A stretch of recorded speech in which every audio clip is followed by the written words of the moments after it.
Para po sa akin, ang pagiging committed in Christ po is yung paano po natin siya paano po tayo mag-serve sa Panginoon, kung paano natin siya minamahal through the relationship sa Kanya, and pinapakita natin yung pagmamahal niya through serving sa Kanya, na lalo tayo magtapat, lalo tayo maglingkod sa Kanya, at ibalik yung maraming binigay sa atin, especially yung salvation.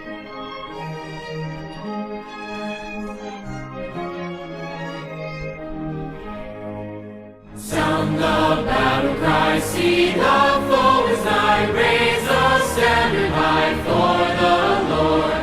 Gird your armor on, stand firm everyone, rest your cause upon His holy word.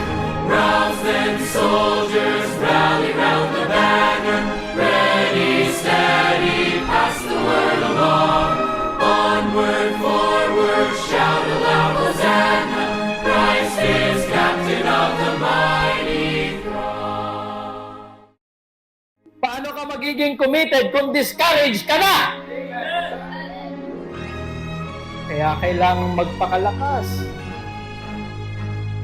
Madaling sabihin sa Panginoon, Lord, magiging committed ako.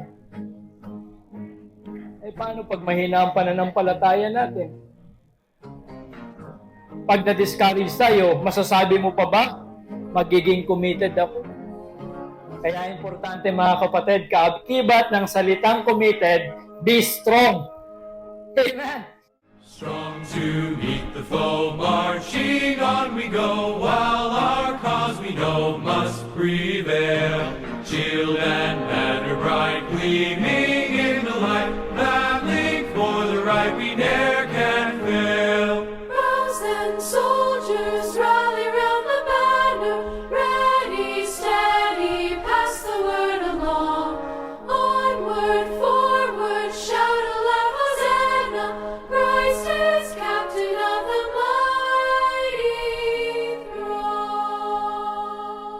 Kahit ano pa ang sabihin ng tao, kung dala mo ang Bible, kung ikaw ay maaga, kung ikaw, ay gusto mong makipag-fellowship sa mga kapatiran, at gusto mo kagad na nandito, so be it.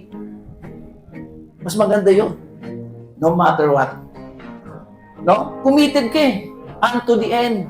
Ano ibig sabihin yun? Hanggang sa mamatay tayo. Hanggang sa kunin na tayo ng Panginoon. Hanggang sa dumating ang rapture. Pagdating ng Panginoon, ikaw at ako kunin ng Panginoon. Ikaw ay committed.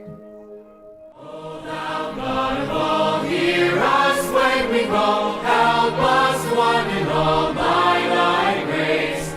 When the battle's done and the victory won, may we wear the crown before thy face. Rouse then soldiers, rally round the banner, ready, steady, pass the word along. Onward, forward, shout aloud, Hosanna, Christ is captain of the mighty throng. Christ is captain of the mighty throng.